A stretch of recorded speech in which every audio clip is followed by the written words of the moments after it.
I guess when I first started writing, it was never meant to be a book. It was just ways of coming to terms with what I'd seen, and by taking these really horrible memories or I guess experiences, I put them down on paper. I could use them as a way of creating art and having people appreciate the beauty of the writing. And so it got to a point. The decision was actually made probably while I was in Nauru, and it was I actually spoke out in court against the Australian government in a court case with Julian Burnside, and he was trying to prove that the existence of the camp was against the basic rule of law, which is habeas corpus, which is you can't put someone in prison without due cause.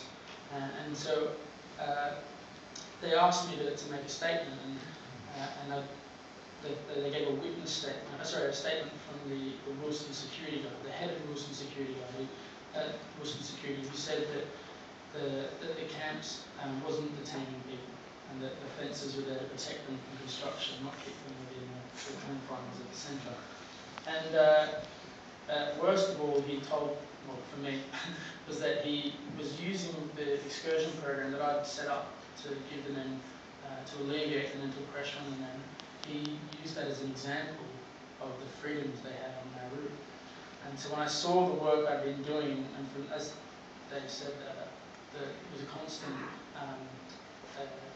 dilemma for me of feeling complicit in an awful system, but also trying to do good from within. And when I saw the good I'd done from within being used against them and to try and restrict their freedoms, it became a need for me to speak out.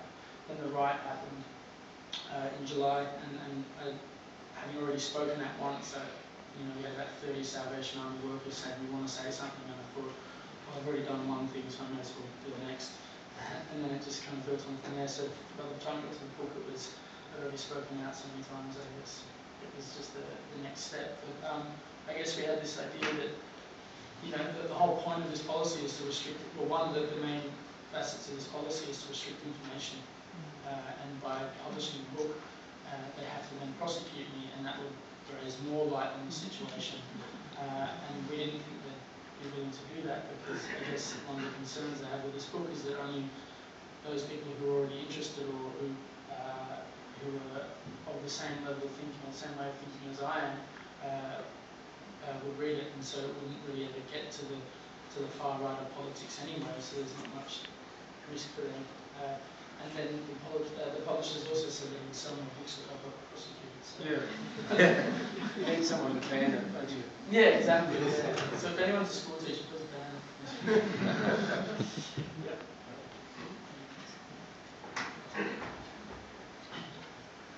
Over the years, I've gone to many talks like this on all sorts of issues, and what I feel happens is that people like yourself come and hear you and your father speaking, and we say there is truth there, and then next day we're back working in a hospital or a school or wherever we are, and you kind of think, well, it's me, people myself, what can I do? You don't do anything much. And you just think your father had the public opinion, the critical mass of public opinion. We will all go out of here, but what will we do? So do you or your father have any suggestions on how a group like this could move from just listening to talk and then going back to their daily life, instead of just doing that, to be part of the build-up of the public opinion? I'll go first quickly and then let Mark speak. I was at Mark's book launch. It's a very proud day as a dad when your son has his book first launched in Sydney. And an impassioned speaker said that, just your question, what can you do, you in the audience? And she said, buy a copy of the book and give it to your MP, your local MP. We don't have one. And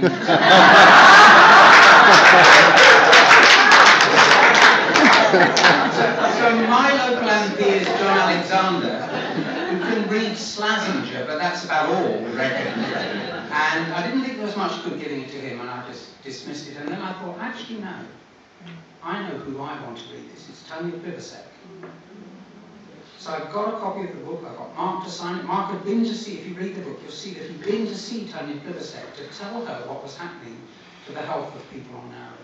So I wrote to her and said, you need to read this book. And she said, I'm not looking forward to reading it, but I will read it. Sent me back a handwritten note. So that's one thing you can do. Just a suggestion, as a way of pushing information. Mark, did you want to reply? Yeah, I think when I get asked this, I guess a lot of people want to know how to make things better or how to solve the problem, which I don't think is any of our real. It's not up to us to solve the problem and come up with a better policy or to change all of Australia's opinion. But I think what you can do is trying to fit in I guess, assisting asylum seekers into your daily life, depending on what you're good at and where your experience lies. Because, you know, a lot of the people I talk to in these things go, write letters to politicians. You might not be able to write a letter very well, and it might not do any good. And you might not be able to have a very good argument with someone because you get too worked up over it. So don't have that argument and don't write that letter. If you're a carpenter, maybe you can help those people in the community that don't have beds. Or if you've got a truck, maybe you can help those people who can't get fridges to their houses, so they use esties and ice bags, because that is a reality of how a lot of these asylum seekers live. You know, there's thousands of asylum seekers living in the community that need assistance. There's people in detention centres that need to be visited. If you're a medical professional, you can write reports. You can go in and talk to these people because you know, they've got all these these health problems. If you're a social worker, you can go and help these people in the community as well. It's not just about trying to convince public opinion by going to the media, which a lot of people think is the only way. There was a girl, I think she was a 21-year-old in Brisbane, who did a drive for material aid for these people and raised $31,000. And she was 21 years old and she did it just because she felt the need to do it. It's difficult for me to go and give you the exact things that will change this policy because, to be honest, I don't know. But when you look back over the history of the world and you look at all the different human rights movements that have gone across, and I believe this is a human rights movement because I don't think these people have the rights that we are entitled to.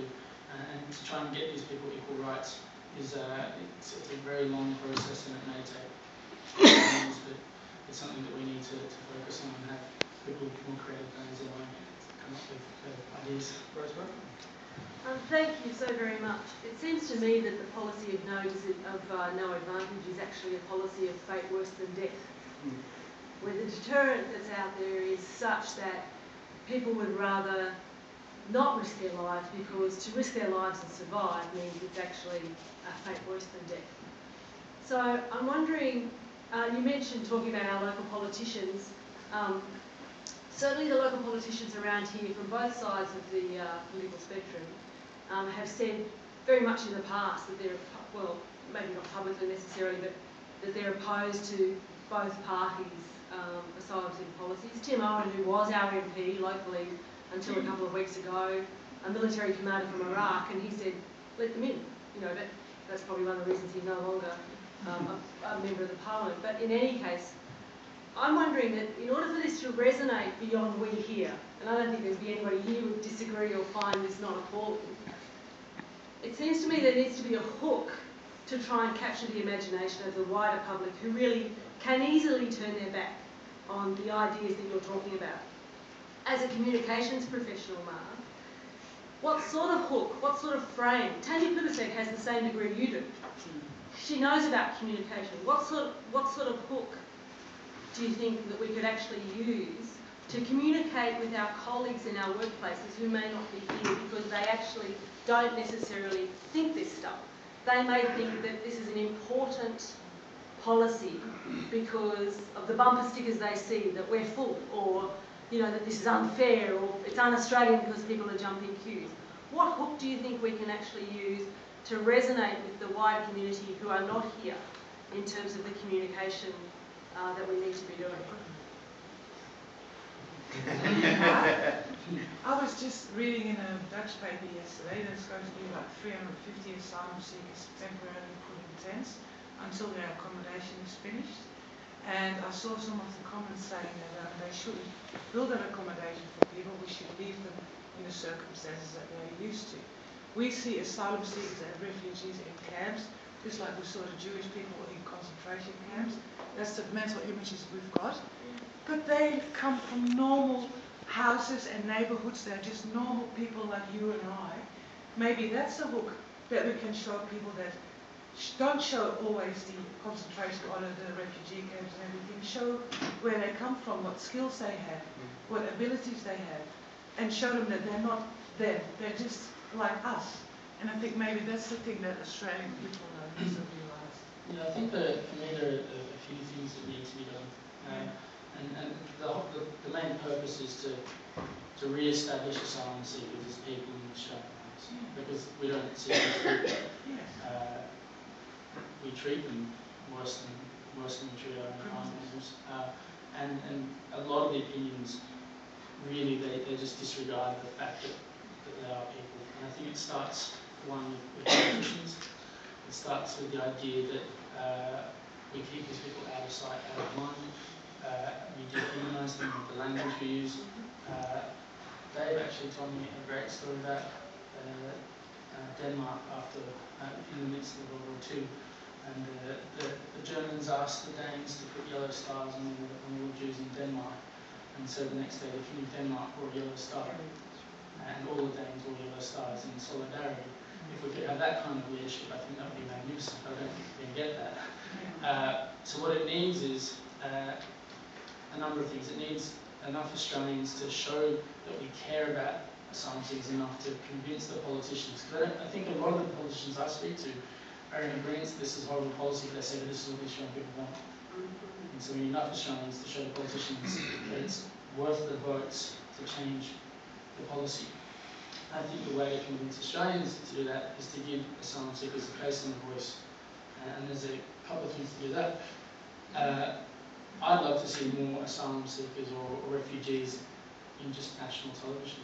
Plus shows like Home and Away, Neighbours, where their stories are told, not in a way that is treated as a political manoeuvre or as a way of trying to send a message across to people, but just as a part of pop culture. I think that's really important. There's currently talks about a documentary by a woman that's taking place. She's an Oscar-winning director, producer.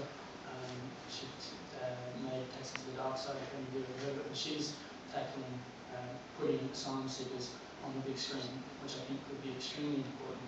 But even that, as a documentary, I don't think will reach a lot of Australians, and I think it needs to be a feature film that tells a story and that captures people in that sense.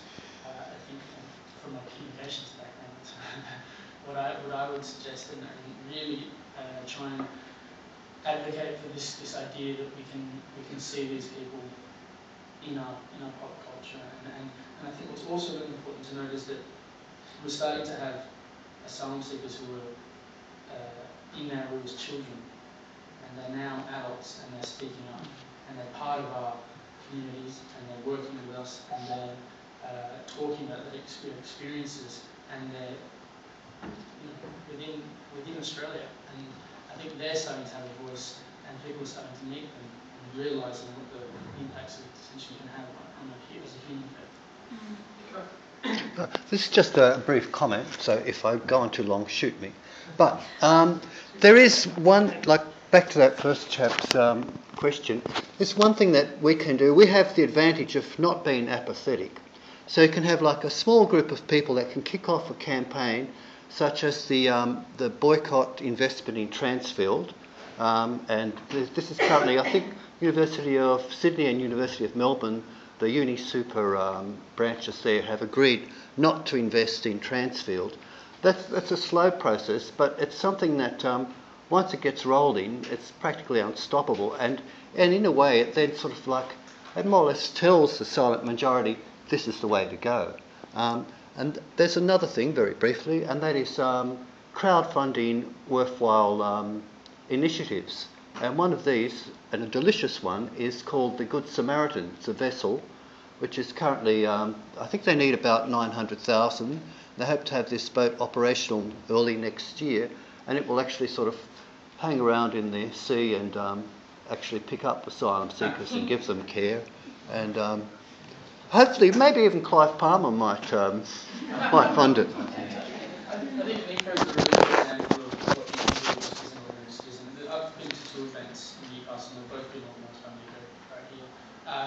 And one of the problems that we have with a lot of the events, or some of the events that get organised for me, is that it's usually organisations like the Socialist Alliance, and then they get branded as just radical communists, and so people ignore them.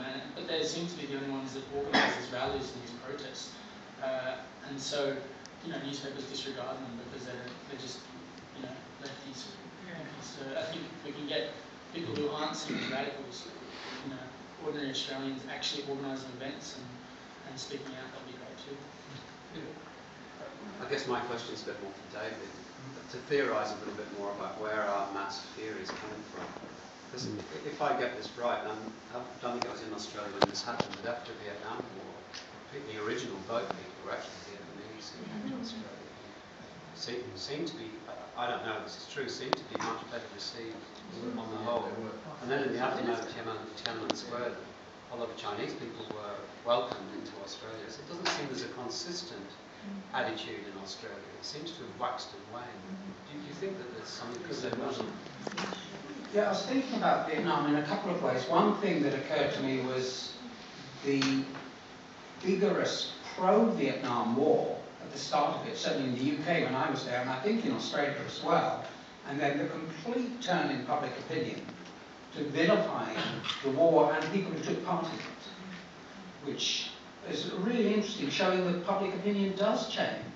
We shouldn't just say because at the moment people are horrible about asylum seekers, that means they always will be. I felt as if that Australia was more welcoming to Vietnamese refugees because we felt some complicity in them needing to seek refuge. And so that's why they were accepted better. I may be wrong on that, but that's what I thought. And the acceptance of Chinese after Tiananmen Square, I'm not quite sure. It certainly hasn't reached the same sort of levels here. And the numbers, we're not talking huge numbers here. So there's been a press thing and a public thing that's rather slightly puzzling in some ways. But it is very difficult for opposition parties who fear losing votes, and so then they weaken their own policies. And that's partly why I said earlier on my belief that we should be talking to people like Tanya Plibersek. I mean, she said to Tanya Plibersek, she said to Mark, we don't really approve of this policy, but we have to do it. Well, I mean, if they don't approve of it, they should be doing it. There should be a proper opposition party. And so I think that's what we need. We've got the Greens on our side, saying this is not okay. We've got Clive Palmer on our side. Mark appeared in a launch in Canberra, and Clive Palmer was there at that time, along with the Greens lady. You've forgotten her name. Sarah Hanson-Young. And Melissa Park, so all parties, across all parties. So there are people in all parties who are against the way we're treating asylum seekers at the moment. Yes, it's interesting that Clive Palmer was one of them. There's a question. Oh, it wasn't a question as much as a comment, and it was sort of alluded to earlier, but I think we could make, someone's looking for a book. My father came here from Wales when he was a child. On my mother's side, there were convicts who came on the boat as well. We all came from somewhere else, but nobody seems to be speaking much about it. I've seen a few T-shirts with an old masted sailing ship with the first boat people or boat people on it or something, and I think that's very clever. We need to do more of that sort of thing to raise, I won't say bogan awareness of, we've come from somewhere else, All of us have come from somewhere else, unless we have Aboriginal heritage. So. Question on the back. There you are, Mark. That's my Christmas present. T-shirt with the boat. I think when you're looking back in history, it's critical to look at the importance of leadership. Yes. Because you just have to look at what Malcolm Fraser is now one of the most vocal critics of the government, and he's actually resigned from the political party. And he says he hasn't changed his position one iota. It's the Liberal Party and the broader society which has moved to the right. And I've been told from people who know that apparently when the Fraser government and Fraser himself and McPhee, his immigration minister, decided to accept the Vietnamese refugees on the high seas, there actually were newspaper headlines synced them. There was a groundswell of opposition, but they said, no, we are going to take them. And people accepted that because there was leadership, which calmed. When you've got a lot of wolf whistling and wedge politics and the politics of fear, which has become the order of the day, it's a feedback loop that makes it worse and worse and worse, and then respectability to the worst sides of human nature. And we have very an insular outlook, which is why when a boat touches down on our shores, we feel threatened. Because we're an island nation, and we feel the threats come from the sea. But with what Fraser and McPhee did, they bedded Australia down. They said we have to do this. Whereas Howard was one of the ones in the cabinet who had shown racist attitudes and who opposed it. And apparently that was one of the reasons why Fraser thought Howard was not fit to be PM. Can you give us any information about the effects of the letter writing to the asylum seekers program done by Julian Burnside? So I know that a lot of letters aren't been coming back to Australia. We don't know exactly why they haven't been, whether it's to do with the government not letting them or Nauru's government not letting them. But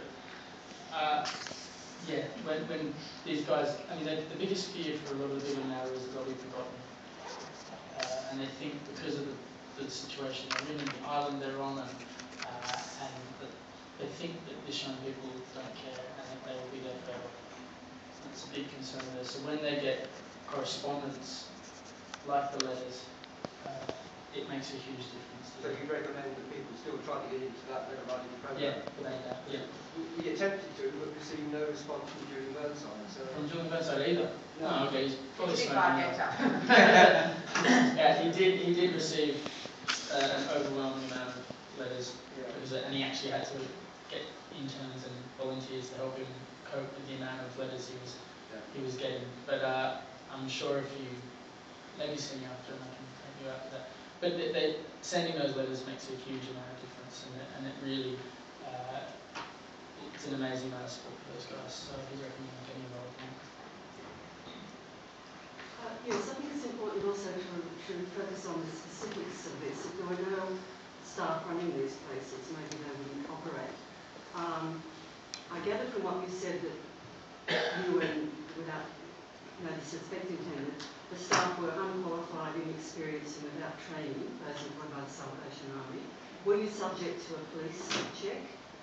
And then the second point related to that is the role of the Salvation Army. Do you think they have a sense of an ethical dilemma?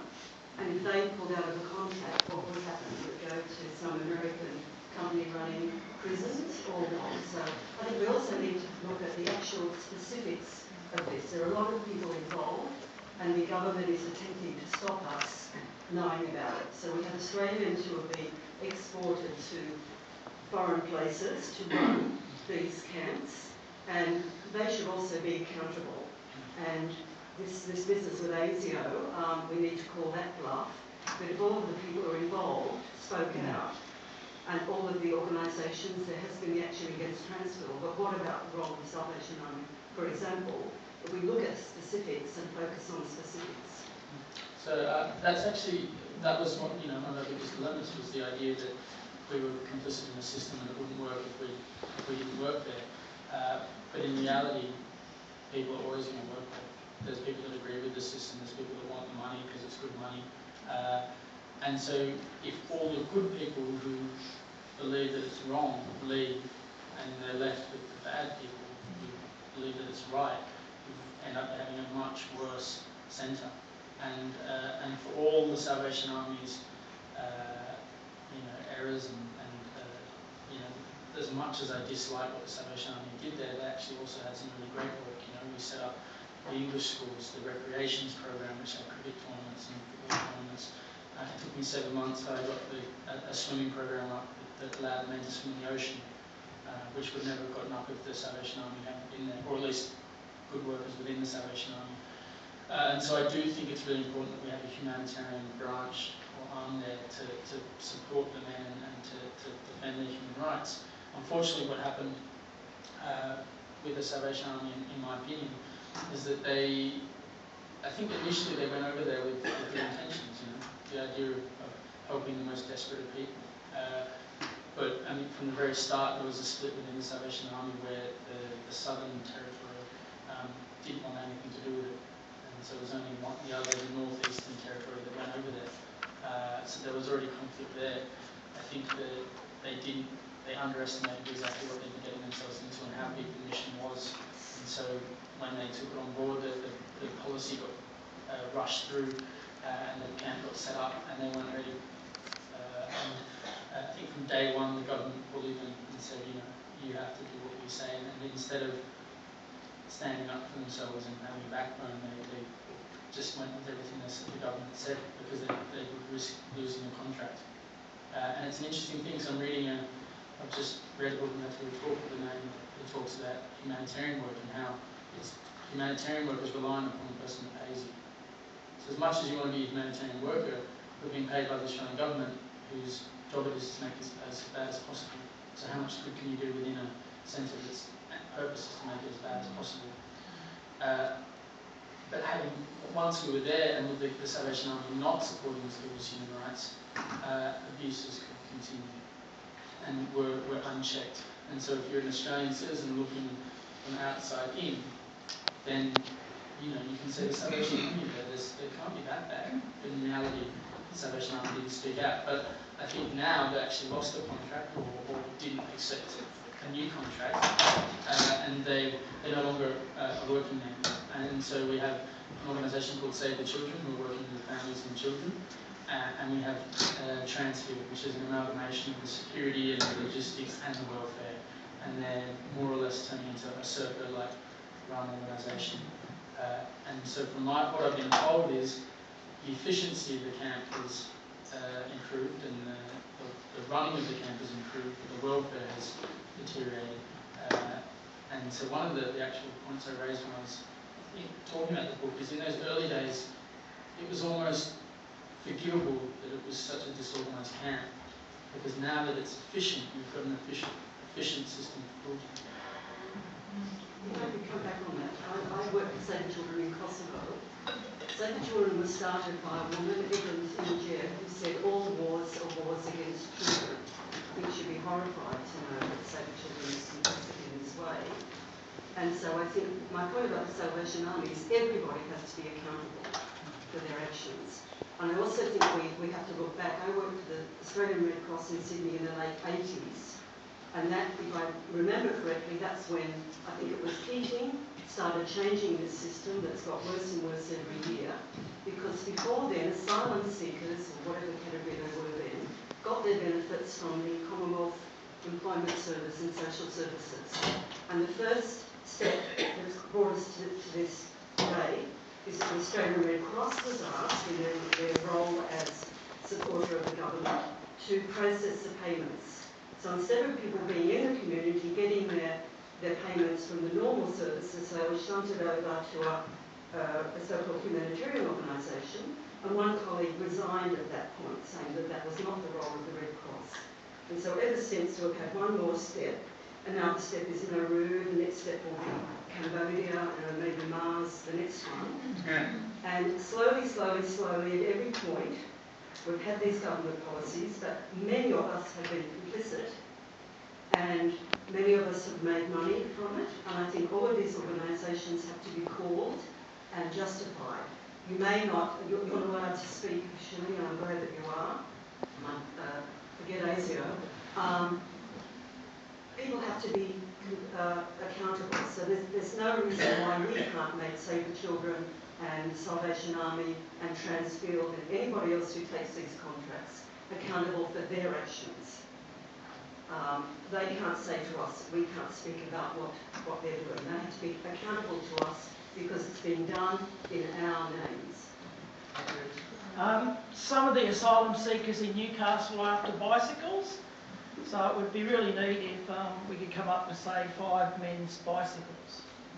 Excuse me, how do we find out where these asylum people are in our community? Yes, I mean, I know in Morrison there are some Rohingyas and we're helping them, but I don't know how to It's find out. deliberately kept quiet, sometimes for their own protection. So the organisations are worried about what might happen. So I know in Newcastle it's deliberately kept quiet, but then there's networks that go out and bikes and things like that through those channels. So I guess that's sort of a bit of a. So you work for Navitas, yeah, here, and there's SSI as well, and they know where this happens. And I can volunteer for the Northern Settlement Services, and if you volunteer, then you can do things like that. I'm sure there are a lot of people who can tell you more about the Newcastle services, but in every state that I've been to, there's refugee groups in every area. There's detention centre groups that visit detention centres. There's a settlement service in every single state or two. So usually you have an independent one like Settlement Services International in New South Wales or AIMS in Melbourne across a lot of services. And I'm sure through those different organisations you can find those services. My encouragement speaking out. I don't think you have to worry about AGO. They'll never come for you. It's far too much publicity. But we came as migrants in 1990, and very happily at our family reunion. And one of the things that we've discovered since is that I think the greatest number of people without visas in this country are probably 50% of them. Now they're taking our jobs and our homes and our schools and all our taxes and everything else. You're the kind of person, yeah. You're another one. He's a pop too. Yes. No, I'm part of the human race actually, not the Australian or British race. And I just think you're the kind of person who should be saying that to people because, they are who are taking our jobs. It's not, it's a very tiny number of people who are asylum seekers. Why isn't Scott Morrison treating all the people who are here without visas in exactly the same way? Let's have some consistency because we break their cases if they have it. But you can shout about it more than me. All right. Look, I might wrap it up there because Mark and Dave do have to get back to Sydney tonight and get back to their jobs tomorrow morning. So please join me in thanking.